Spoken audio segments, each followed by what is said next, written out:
2025 Qatar Grand Prix. This is the Qatar Grand Prix review on the Inside Line F1 podcast. Soumil Arora here, Kunal Shah with me. We were both on the Formula One Hindi F1 broadcast on Fan Code. We were both losing our breath. We were both losing our mind. We were both losing our voices. Kunal, this has to be, without a doubt, one of the biggest championship bottle jobs I have ever noticed. What are McLaren doing? I'm sorry. Again, as commentators, we need to be very unbiased and we probably shouldn't go over the line that much. But it's very evident that today, in trying to create fairness between Oscar and Lando, McLaren were more than happy to sacrifice a race win. And they said they would do it. They said they would do it, and they did exactly that. And it doesn't make sense to me. Maybe it makes sense to them, Kunal. Maybe losing a race win does make sense to them.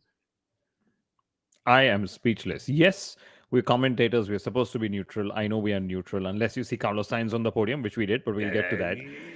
But as commentators, we are also supposed to call BS when we see it. And that's what we are doing. We are fans first. Yes, we are paid to talk about the sport. But McLaren, what on earth were you doing there? This reminded me of that Lewis Hamilton 2021 Abu Dhabi scenario where at the start Lewis was the only car on the start grid. Everyone went into the pits. McLaren, the only team that read that wrong. Zach Brown, Andrea Stella both said we read it wrong. Of course, that's what they're going to say to the public. But my question, like I asked you on the official broadcast as well, Soumil, was I wonder if this was papaya rules playing up first before what's the right thing to do as race strategy. So, in their flowchart, is this the fair thing to do? And then is this the right thing to do? Because had they, let's play out the scenario. Had they pitted Oscar Piastri and Lando Norris, Lando would have double stacked and lost a lot of positions to the other cars. That's the scenario that could have happened. Had they pitted Oscar but not pitted Lando, or pitted Lando but not pitted Oscar, that would have been clearly favoring one driver over the other, which is something they don't want to do. So they decided, you know what? We're not going to pit any driver. And I think that was their decision-making tree. Indecision is also a decision. And the one thing that we've all learned about the world in our entire lifetime is that the world is not fair. So why do you want to be fair? Just reward the driver who's fastest on the day. And the driver who is fastest on the day, Oscar Piastri, has been robbed. And there are so many instances I can think of where this has happened now. Hungary comes to mind. Austria, he was told to stop. That's okay, it's still fair. I get that. But Hungary comes to mind as a definite incident where let me compose myself. You This are is doing a great. McLaren. You are so annoyed at McLaren. I can see that. I am. This is unbelievable. But guys, Oscar Piastri has been made to drop so many points because of McLaren's demand for fairness. Think of Hungary. He should have been the one winning. He didn't. Whatever happened, happened. Think of Monza. He should have been the one ahead of Lando. He didn't. He played the team game. We come to Qatar. He was clearly ahead of Lando. Lando was struggling. Lando was constantly asking on the radio, where can I improve to Oscar? Turn 7, where he made the mistake, he was constantly behind Oscar. And the radio was filled with messages of Will Joseph telling Lando, you can do better here. And Lando said, I can't. It was clear Lando was not as quick as Oscar on the day.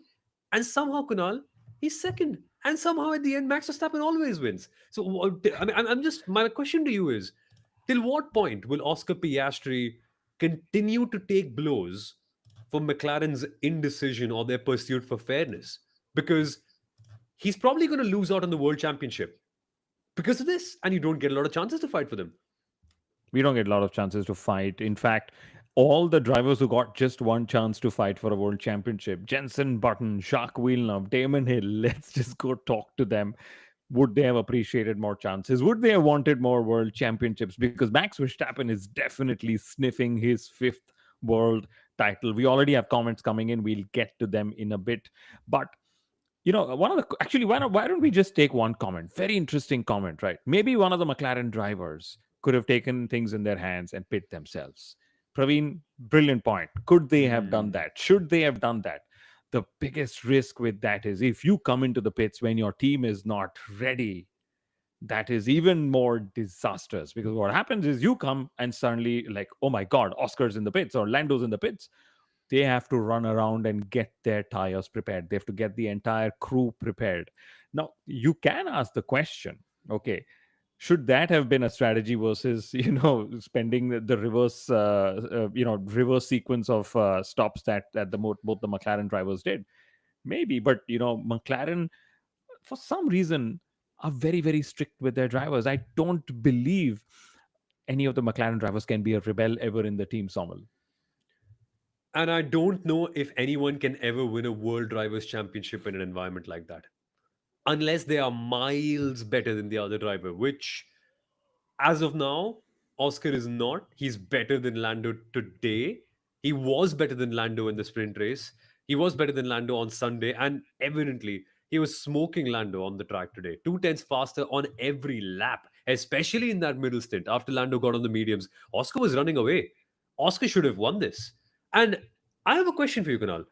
Were McLaren overconfident in their pit approach? Because they did not go on the hards as early as they could. Obviously, nobody had run the hards at that point, and Red Bull were, along with all the other cars like Carlos Sainz and the Williams as well, and even Kimi Antonelli, were on pretty good pace with the hards. Were McLaren overconfident on their pace on the mediums that they said that there's no need to try the hards? That's a great point, because what McLaren were trying to do, they were trying to do 25, 25, and 7. Whereas other teams did 7, 25, and 25, right? And the last 7 laps, McLaren, in all probability, were going to take the soft. So McLaren were going to spend 0 laps on the most robust race tire, had it not been for Oscar Piastri pushing them to say, guys, let's pit now rather than pit later. And I believe McLaren were just, like I said, this is a world champion team when it comes to engineering, but when it comes to running race strategy, when will McLaren say we are analyzing, we are still learning, and we'll come back stronger? Because now we've seen this for 3 seasons, 2023 onwards, when they've had a fast car, they've messed up race strategy. When is it that they'll stand up and be as ruthless as Red Bull, for example, always have been? And to my mind, McLaren were just shocked. They didn't seem like they had the plan in place. They thought, we're just going to do 25, 25, 7.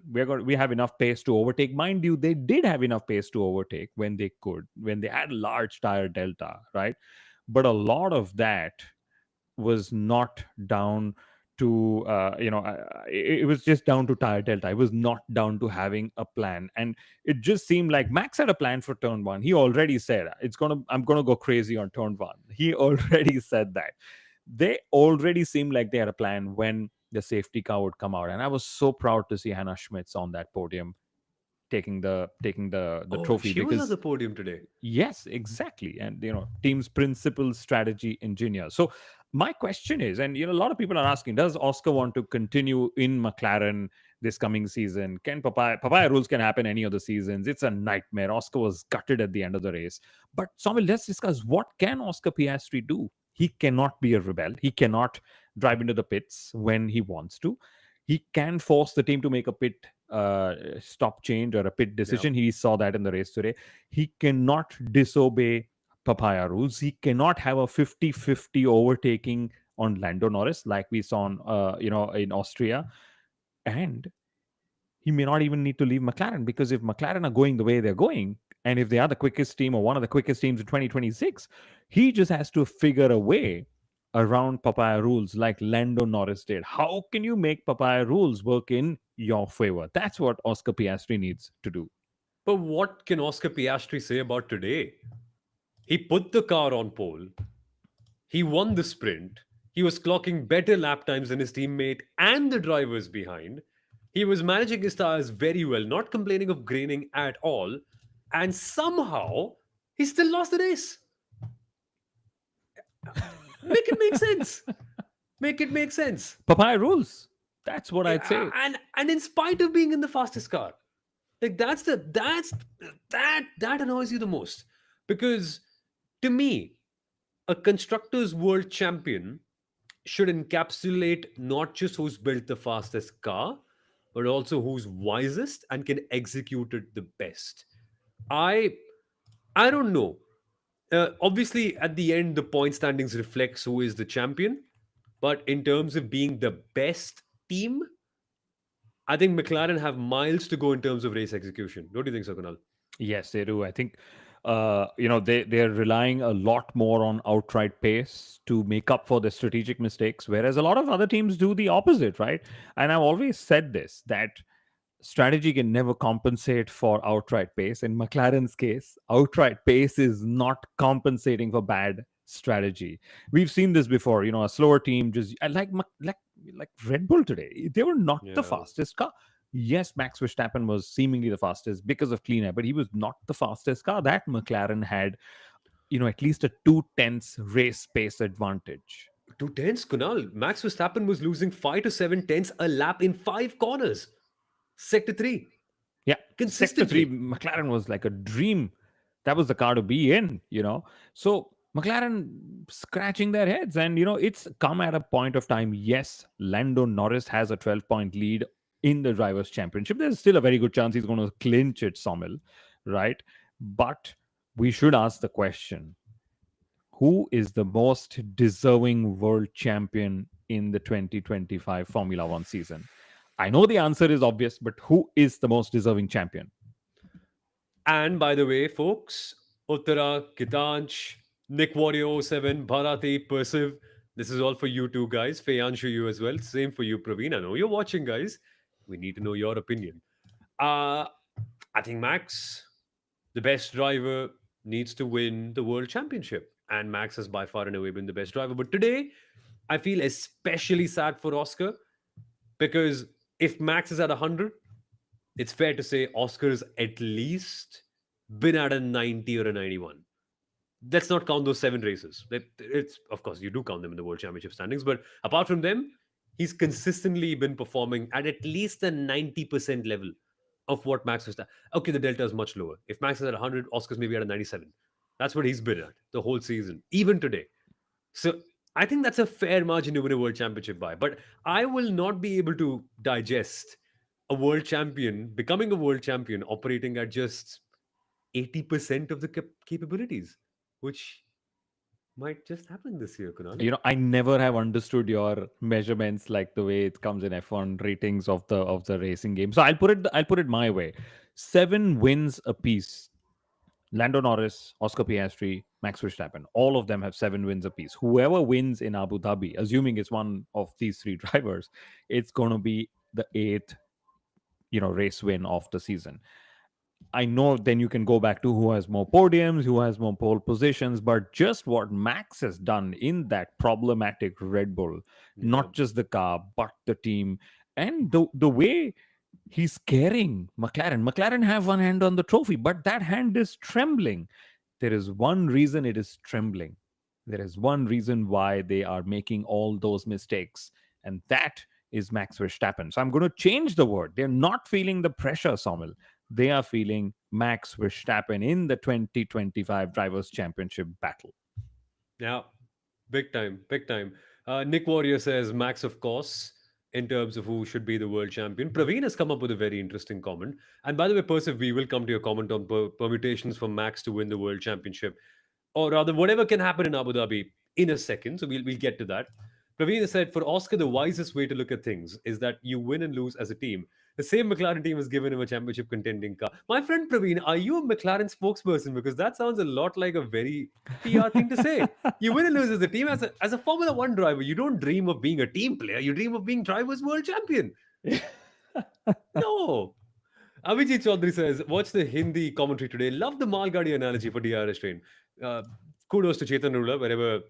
Yeah, this is amazing. Like he came up with that analogy, and yeah, that's crazy. We had so much fun, Chetan, Kunal, and I, on the Hindi F1 broadcast today. This was You guys, specifically for the Fernando Alonso DRS train, because Fernando all the way from ninth place had a DRS train of I think 9 or 10 drivers in the early part of the race. I love that analogy. It was for everyone listening in who didn't listen into the Hindi broadcast. Mal Gadi is basically a goods carrier train. It's just a long one, a slow one, and just holding everyone back up.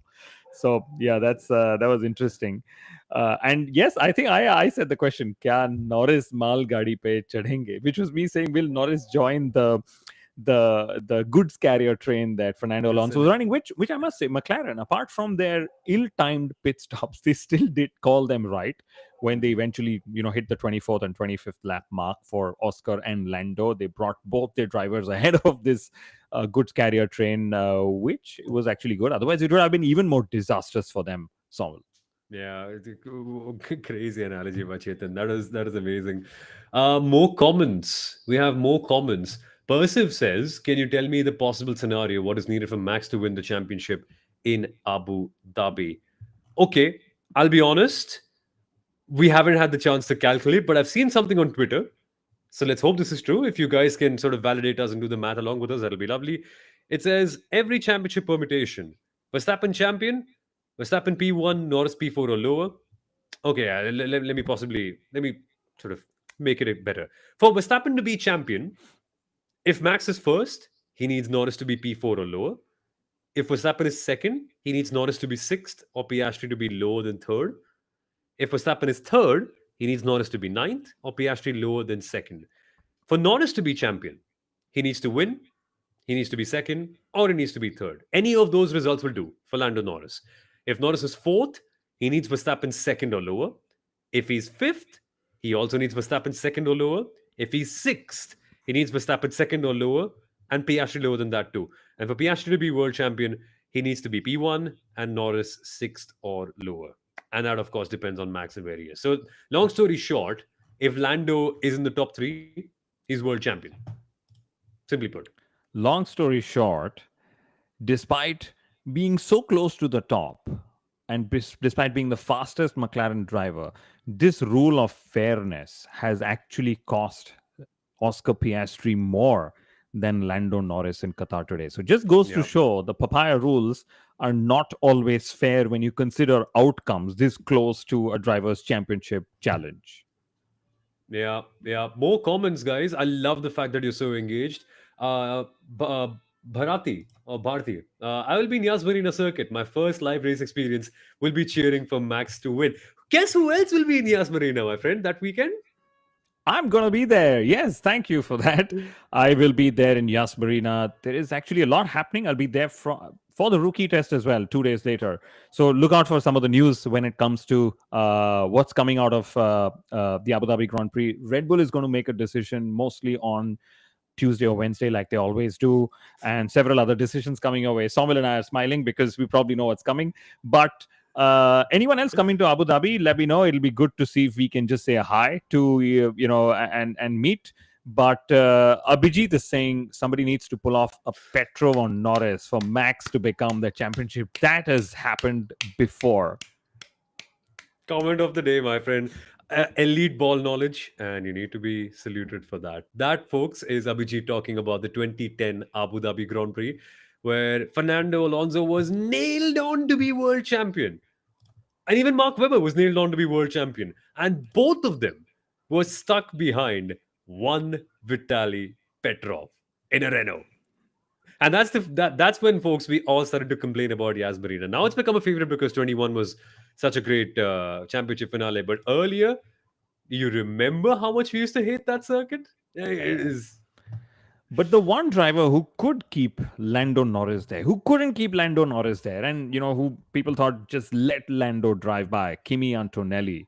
Fianshu's there saying Kimi's debt towards Lando is huge. Miami Sprint, the safety car in Spain, the DNF in Austria, yes, and today Kimi has cost Max his fifth. I mean, yes, Yeah. Kimi gave 2 points away to Lando Norris, which will be decisive because it was 10 points till then. It became 12. Nick Warrior has said the same thing. Kimi has a big role to play in deciding the champion. And I know GP Max's engineer said this was, it just seemed like Kimi let Lando drive by on purpose. Suddenly my mind was, wow, Mercedes powered engines trying to win the Yeah. drivers' championship is. But then Toto is also trying to chase Max Verstappen, so he wouldn't want to do something that upsets Max. So then lots of replays, of course, said that it was just down to the fact that Kimi made a mistake at that particular corner and Lando went through. So after many races of defending extremely Mm. well. Kimi made a rookie's error, if I may call it that, while being not even aggressively chased. Did he make an error, guys, or what? Because he's made it worse or tougher for his mentor, Max Verstappen. Give me the snake, says Martina. Come on, give me the snake. Yeah. Well, some may think that he has betrayed Max Verstappen. We could, but Hmm. we'll never know. We Has just have he? to take it as it comes. We just have to take it as it Is Kimi comes. basically saying that since I get a feeling you might be taking my seat sometime in the future, Then the yeah. easiest thing for Kimi is to let Max win, because the minute Max wins, suddenly all the exit clauses get even more complicated, right? Oh yeah. Oh yeah. Nice one. Nice one. More comments coming in. Bharat saying, thanks for picking up the comment. Absolutely love it. Only true is said rigged race. Let's get to that in a second. In And what by the way, way? I'm eager to know. Only yeah, true. Why don't you tell us? What yeah. way?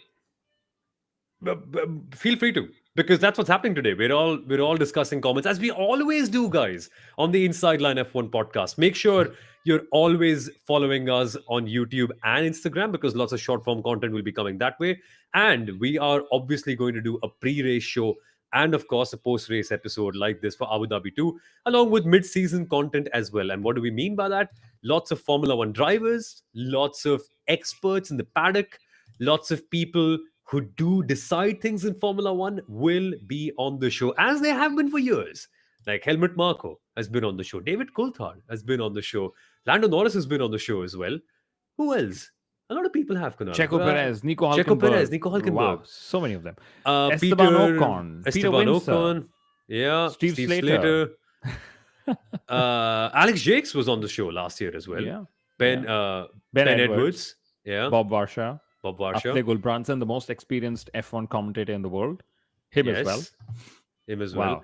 And by the way, our Force India stories, which Kunal has narrated along with his boss, are crazy. Like stories of how Subrata Roy and Vijay Mallya actually used to discuss things in the Force India boardroom about the car and the livery and about the technicals. It's crazy. Nick Warrior says, wish we had two more races to go. I agree with you. It's been such a fun season. It's been such a fun season that we don't want it to end, Kunal. No, no, we don't. But uh, why don't we pick on Nick's comment, right? Uh, who do you think is more deserving? Right, Soumil. We've said Max. Why do you think Max is more deserving? Why don't we expand on that as well? Because he's quite simply the best. He's undeniable. He's the best across all circumstances, across all conditions, and there is nobody who dares at this moment to go shoulder to shoulder. Maybe George Russell, but that'll take a lot. And I wonder, Kunal, this is a discussion I was actually having with a friend who, again, she is a Max Verstappen fan. And I found someone at Delhi airport wearing a Max Verstappen hoodie. I was like, that's more like it. That's a real fan. And by the way, we are seeing real Formula One fans in public nowadays in India, which is incredible. Show your love, show your support, wear your merch outside. Uh, and we were having this discussion on what it would take to beat Max Verstappen, or what would make Max Verstappen crack. Because evidently, Kunal, from everything we've seen this season, there is no driver or there is no car that's capable of beating Max and Red Bull when they're at their best. Or sometimes when they're not even at their best, like in Qatar today. Yeah, I think the only way to beat Max is to have such a dominant car that he cannot touch you. If you are within touching distance, you better have the best race execution, because we've said this before. Just having a fast car doesn't mean you dominate in Formula One. Winning is different, domination is different, and McLaren is yet to learn how to win against Max Verstappen, let alone dominate against Max Verstappen. What all has Red Bull been through, Sommel? They've been through Max potentially leaving the team mid-season. They've been through Christian Horner being sacked. They've been through Adrian Newey leaving. They've been through all of that. And here they still are taking that title battle down to the wire. And, here's a fun part. And I've always read a lot of books on Formula One drivers. And Mark Webber said this, that when he was in the title battle, as was Sebastian Vettel, okay, Red Bull had printed t-shirts saying Seb Vettel world champion and Mark Webber world champion, because come Sunday next week in Abu Dhabi, either one of the McLaren drivers could be world champion, much Ooh. as Max Verstappen would be world champion. But the question is, and I would love to ask this to Zach Brown, have you printed, world championship winning t-shirts for both drivers, or is it just one? And I'll tell you what, the drivers who don't win, the two drivers who don't win, I would gladly buy their t-shirts as well, because I would say all three of them are deserving. Just that Max Verstappen deserves it a lot more for what all he has survived in that Red Bull Racing camp. I agree with you. That, by the way, folks, is a short form video in itself. That this like why Max was that. This is an essay. This is an essay you would go write in school, right? I remember we all used to be in school and they used to ask us like, write an essay on your favorite topic and narrate it to the people. And this is what we all talk about. Kunal and I are such big Formula One nerds, as big as you guys are. So I love the fact that you're here. More comments. Bharat will get to your question in a second. Ganesh says, will Oscar drop his resignation paper at the end of next year? Hmm. Well, he's clearly not enjoying the environment. And I like the fact that Oscar Piastri keeps it zipped up and does the Jose Mourinho thing of, I prefer not to speak because if I speak, I'll be in big trouble. I just wish, Kunal, we'd be able to put a microphone inside Oscar Piastri's brain right now because he is creating lots of filters between his brain and his mouth, which is what a smart person would do. But I wonder what's going on in his head, honestly, right now. Yes, and while we're talking of Oscar Piastri, there was this interesting moment we were discussing on the official broadcast as well, where was Oscar Piastri and McLaren giving away that the Red Bull are going to pit. Hannah Schmitz was on Viaplay, which is also where you can see me on television, and Hannah Smith actually said we were hearing on that in lap, oh, McLaren are staying out, and everyone in Red Bull was asking, "Are you sure? Are you sure you want to pit?" And she was like, "Yes, I really do." And then she said, no, that's definitely the right thing to do, right? So they were checkmated today. And thank you, McLaren, for making a two-stop race, a mandatory two-stop race, which would have been very clinical 25-25-7, look so interesting. Soumil, don't you think that was the main outcome of McLaren's indecision or decision to not pit? Yeah. And I saw this meme on Twitter right now, and I love this. In order to keep fairness between our drivers, McLaren is officially supporting Max Verstappen for the Drivers' World Championship with the face of Zach Brown on it. I love that. That is hilarious. That is absolutely hilarious. Nick Warrior says, my first F1 season watching all the races live. Welcome, Nick. Persiv, just imagine Max and Lando fighting neck and neck and crashing and Oscar taking it home. Damn. Yeah, that could happen, my friend. That could really happen. And all of our imaginations can run wild because anything can really happen in Abu Dhabi. So make sure you are watching us on the Fan Code in the F1 broadcast. Anish, Max P1, Lando P4, Abu Dhabi. Who gets the championship? Has to be Max then, right? Has to be Max then. Yeah. Has to be Max. Yeah, it'll be Max then if that's what happens. And actually, Anish is really eager to see because I think he's betting on Max winning and Lando coming P4 because he's repeated the question 2 times. I appreciate that. And RK is saying McLaren's going to bottle it in Abu Dhabi. Please tell me, what do you think their bottle could be in Abu Dhabi? And Abhijit is saying it's good to be a Max Verstappen fan for your mental health because he never lets you down. And I think that is true. Until the day he's not going to be here. Because I think the only thing that can break Max Verstappen is his motivation. Yeah. Like, someday he just won't feel like it. Here's one more. Bharat is here. Yeah. If Max, in Abu Dhabi, if Max is running P1, Oscar is running P3, and Lando's P4, let me just bring that comment back up. Yeah. In Abu Dhabi, sorry guys, tech issues happen sometimes. Bharat, in Abu Dhabi, if Max is running P1, Oscar's running P3 and Lando's P4, will McLaren break their papaya rule and ask Oscar to let through Lando?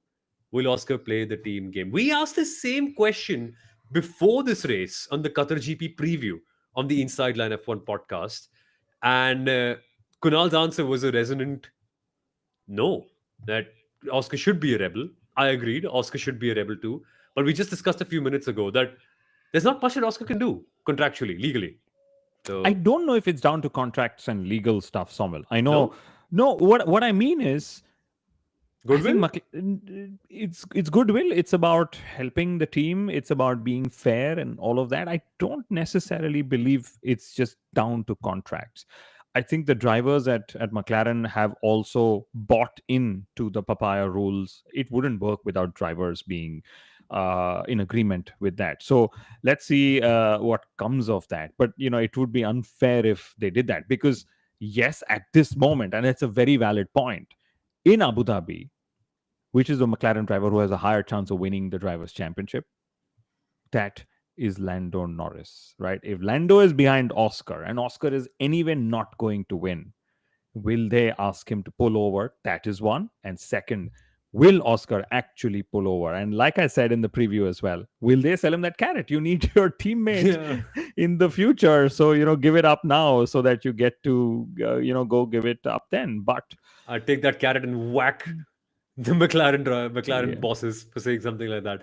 Uh, we have a few more comments, guys. By the way, I think we spent a decent time on McLaren, so we should Yeah. also pivot to some other stuff. I know we're all in love, and this is the point where we need to tell you more about the other stories and about technically how the race panned out too, so that you know more about the sport and we can give you more insights that will make you fall in love with Formula One a lot more.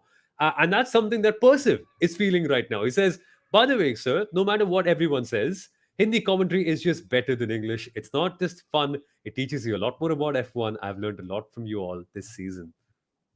Thank you. Thank you. That genuinely, genuinely makes my day. I know it makes Kunal's day too. He's also joined in on the fun and made it so much more fun. And he's been an advocate for Hindi commentary as well for the longest time. And he's one of the people who's actually made it happen, along with Chetan Narula and myself and the entire fan code team. So talk about it, guys. Make sure that more people know. Make sure that more people know कि हिंदी में Formula One होता है.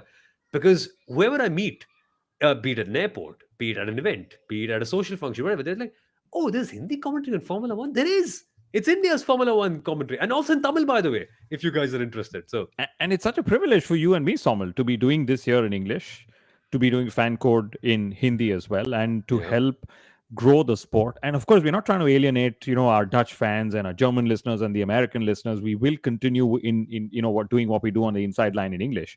But we are very proud that everything we've built on the inside line is also now being used to build a local community back in India by the official broadcaster, and that those are things that dreams are made of. I know Soumil's dad, he wrote to me when Soumil was 8 years old, so that's a lot of years ago, saying Soumil wants to be a Formula One commentator. And guess what, we've used our platform, our voices, our community, all the love you guys give us, our perspectives, to actually become Formula One commentators for the official broadcaster. So thank you for all that support. But now let's move. What happened to Ferrari? Asks Ganesh. What happened to Ferrari? Does Ferrari know what happened to them? They got John Elkaned. That's what just happened. But clearly, it's just The one of those. prancing horse was not prancing. Was It limping. was limping. No chane. No chane were fed to the prancing horse. No. My goodness. Yeah. I mean, clearly, It's a desert, no, Kunal. The camels work better than horses in desert. So this was one of those engineering issues that they face. It's not down to the drivers, Mr. John Elkann. It's not down to anyone else, right? And it was just down to the fact that the car was just not going well. They were just unable to find a setup window that worked. And maybe we saw that, having just one free practice cost Ferrari more than any other race in the season. And I think that whole dream to get P2 is just demolished even more so. The lesser said, the better. Leclerc's high-speed spin in qualifying was painful to watch, but that just showed how much is he risking every single lap. And he's human after a point. yeah. And the Ferrari looked awfully out of place the entire weekend. One comment really comes to mind. It was Fred Vasseur speaking to the media at the start of the weekend and saying that we underestimated the mental toll of stopping aero development on the Ferrari after only 5 races in 2025. We have to ask a question, Kunal. Usually we skip over Ferrari because we just laugh around and say it's a joke. I think on a weekend like this, when at points both Ferraris were running outside the top 10, it is a valid question to ask. Fred Vasseur, has he done Ferrari good, or has he made Ferrari a team that's regressing? Because I saw a perspective somewhere that Ferrari's downfall has properly begun after Mattia Binotto left. And when you zoom out, that kind of makes sense, no? When you zoom out. You know, I mean, that way, Ferrari's downfall was also after Jean Todt, Ross Brawn, Rory Byrne, and that whole magic gang left, Luca Montezemolo, Michael Schumacher. They've never been as ruthless since then, right? But my feeling is it's not just a Frederick Vasseur decision. He would have taken the board into confidence. They would have run Hmm. their numbers and they would have said, even with this package, we would have been P2 or P3 in the championship. And that's what they would have, you don't just say, I'm going to stop developing the car and finish eighth, right? You're going to say, okay, so if you stop developing car, where do you think your numbers say you will finish, and what are the races you will do bad at and good at, and so on. And I think their scenarios were finish second or third, close to second. Maybe that was one of those scenarios, but they never imagined that they would fall down to fourth. A lot of that was down to double disqualifications and so on and so forth that happened. But that's the decision they've taken. Will Ferrari act now? No, but will they act 10 races into 2026? I think so. I definitely think that there is even more pressure for Ferrari onto 2026 than say it's in Abu Dhabi. Yes, we laugh about them in Abu Dhabi, but I wonder who's going to be crying come the first 10 races of 2026, because with the kind of development that they've stopped this year, they better come out with a top two car by a mile. Okay. And I don't mean a top two car where McLaren is up ahead and then you're 1 second slower, but you're still faster than everybody else. That will not be acceptable. Yeah, big time. And it's all then down to the base platform they come up with. And you may absolutely criticize Ferrari for the way things are going right now, but it's a broader call that they took. And remember, Ferrari has always been in this situation.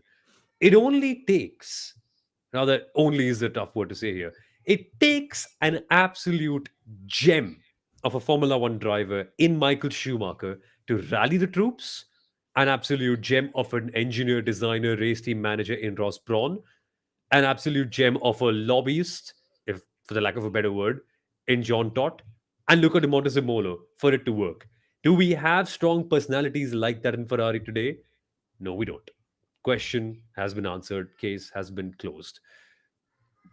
And again, I want to talk about this comment that Sebastian Vettel made this week. He said, before Lewis went to Ferrari, I told him, you need to learn the language of Ferrari very well. Seb Hmm. was not talking about Italian. He was talking about the politics. He was talking about behavior, the way people are, what drives them, what motivates them, how do they make their decisions. And in that regard, I don't think anyone has been able to do it as well as Michael Schumacher.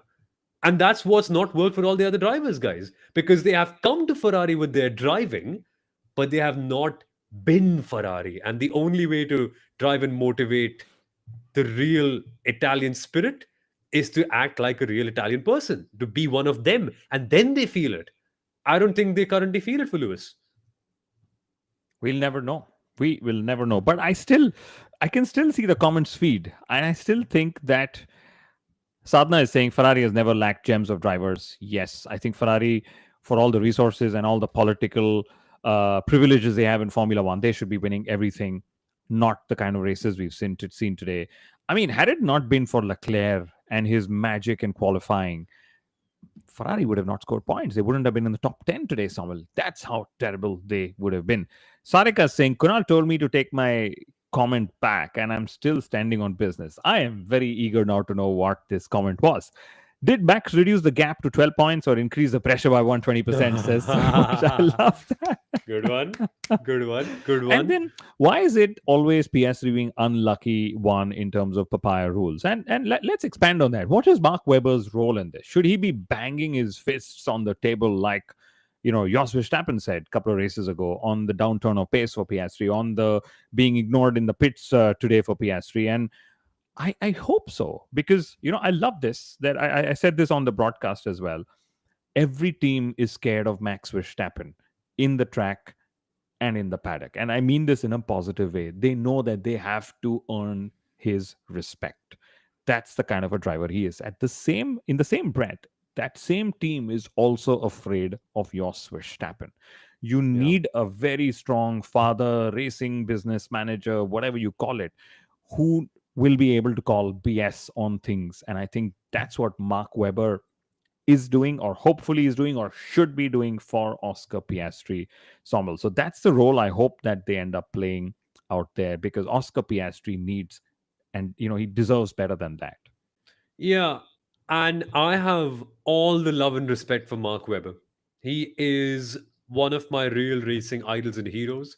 His journey from where he was in Australia, in spite of all the injuries, in spite of all the rods in his hand, in spite of being the outsider at Red Bull Racing, to achieve what he achieved, has been absolutely phenomenal. And a big part of what he wanted to do with Oscar, in a way, is to make sure that he righted all the wrongs that were happening in his career, basically making sure that what happened to him would never happen to Oscar. But somehow, Kunal, what happened to him is exactly what's happening to Oscar.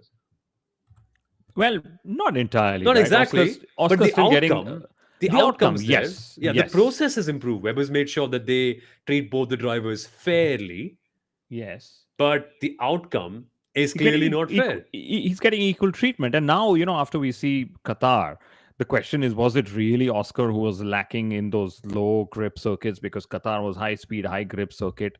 And is that a step Oscar needs to make? Was it? Yeah, So yes, you had those bad races where you were lacking, and you're allowed to do that, right? You don't yeah. wake up every day winning gold medals every single time you're on the field in any sport, right? But what Unless you're about, Max. unless you're backs? Yes. But what about the races when you were good and when you were asked to give up points? That's those are specifically the points we're talking of, and at some point Yeah. we will do the math.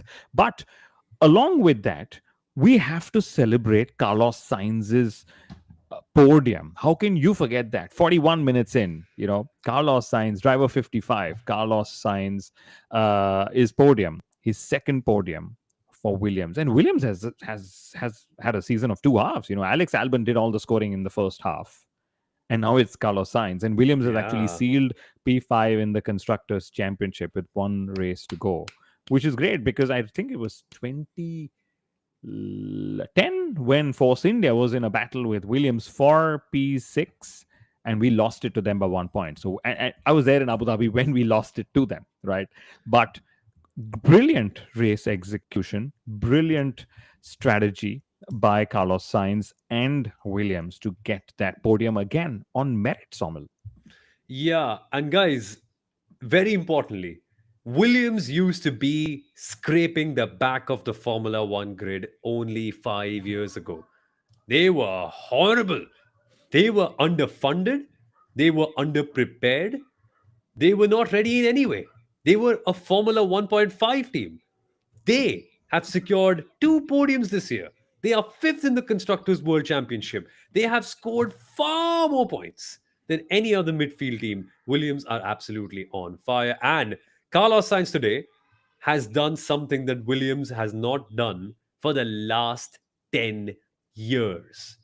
The first time in 10 years that Williams have scored two podiums in a Formula One season. Let's just take a second to applaud James Vowles, his entire team, everyone working at that company, Alex Albon, Carlos Sainz, everybody. Everybody. Because this may be Carlos Sainz's podium, but it is also Alex Albon's effort to bring the team up to that level. Let's not forget him in that regard. Congratulations to Williams. Wow. Yes, and I'm waiting to see what happens when both drivers end up scoring, because Albon has got pointless in the last 7 races, which is again Yeah. one of those silly streaks. But that's the beauty of the midfield; it is so competitive that goes. And what I love to see is how Carlos Sainz yet again proves to be the most accommodating driver in Formula One. Switch to McLaren, he was quick. Switch to Yeah. Ferrari, he was quick. Switch to Williams, and he's quick. If there's anyone who needs to get back into a top team, should Williams not be a top team, it is actually Carlos Sainz. And I would say, if Ferrari has to, like Sarika said, reboot, rewire, recenter, reprogram, or maybe even retire, that was the message, or that was the comment Sarika made, right? I would say James Vowles should be considered as a future Ferrari team principal. Oh The God. the Why do methodical you ways. why do you wish to do that to him, Kunal? Why? Why not? Okay. Anyway, what One, else one are we? second. Because, and this is the last thing we should talk about before we go. It's pretty late in the night, and yeah, Well, no, actually not. Isn't no? We should talk a little bit. We need to talk about Mercedes and their race, and also the DRS train and Fernando Alonso, and let's just go over that for a bit. But i- just to put it that way, there was a comment here that I'm trying to bring out about the problem being a Ferrari-wide issue or a team. That's Saroj's comment. Is it fair to blame Hamilton for Ferrari struggles, or is it a team-wide issue? Let's not forget Saroj. Prost tried and failed. Mansell tried and failed. Alonso tried and failed. Vettel tried and failed. It's a common trend. It's a common trend. Kimi Raikkonen was the only one, apart from Michael, who cracked it because Kimi simply did not care. His emotions just did not fluctuate in any way. He won, he didn't. And that's why it gelled so well with Ferrari. It's not just the Lewis problem, it's broader than that. This is the history and legacy of Ferrari that we've seen for the last 70 years. And I feel as much as we hate it, as much as we get angry about it, let's also celebrate that Ferrari are still as original as they have ever been. It's a character that the sport absolutely needs. Yeah, we love Ferrari. And it's an emotion that we all feel. I love how there are so many emotional messages that are coming there. We didn't see Alonso spinning. Well, we saw a replay of that, I believe. We saw Antonelli going off. No foul play there. It was just one of those mistakes under pressure, rookie errors, whatever you call it. He was on older tires, keeping him there as well. So, Kimi Antonelli not being able to hold Lando Norris. Yes, Timo Glock ends up being very popular this evening, but it wasn't anything that was done on purpose. Abhij is saying Ferrari's structural issues, that's just because of the kind of teams they have. Yes, we've seen there. If I can take the last comment before we end, Carlos Sainz, let's end on a positive note. My fans can't see me on the podium for some time. He's proved himself wrong. More power to him, and love to see Williams come back to the top. There was a time when Carlos Sainz was at Ferrari and Soumil Arora's podium predictions always included a Carlos Sainz, even if he was getting a 20 place grid penalty. Always, always. I love him. He is just so adaptable. Always there. He's so expressive. I love. I'm a Carlos Sainz girly now, in a way, just like everyone else. Everyone's a Carlos Sainz girly. Like it's What does that even mean? But okay. you don't even know that. Oh my god, it's a subdivision of Formula One fans now. Like the fangirls of Carlos Sainz, and fangirls is of course it may seem like a very gender specific term, but I think it's more gender neutral. Everyone can be a fangirl. It's we're all Carlos Sainz fangirls. We all love Carlos Sainz. It's beautiful. Okay. Ah, Final yeah. comment. Finally, any Mercedes. chance of Mercedes faster than McLaren in Abu Dhabi? If Abu Dhabi finds snow, Mercedes may be faster. And then they won't be because somehow they have been quick at the circuits where they weren't quick last year, and they have been slow at the circuits where they have not quite been, where they have been fast. It's been a weird year for Mercedes. But we should go, guys. Before we go, subscribe to the Inside Line F1 podcast on YouTube and Instagram. Subscribe to Kunal A. Shah on X and Instagram. He's constantly putting in updates on whatever's happening in the sport. Subscribe to at I am Soumil Arora on Instagram if you guys want to see everything that I do from Formula One, MotoGP, football, rugby as well sometimes, esports, you name it. I'll be working on that. And there's a lot of really exciting content that we're going to be putting out. Firstly, starting with the Abu Dhabi preview in the middle of the week. Wednesday should be a good day for that. And the race review, but more guests, F1 drivers, commentators, paddock personalities, uh, more. So many people you expect to be in the sport, right in the thick of it, will be on the podcast, as they have been for the last decade. Thank you guys for watching. We will catch you in a little bit. Bye bye.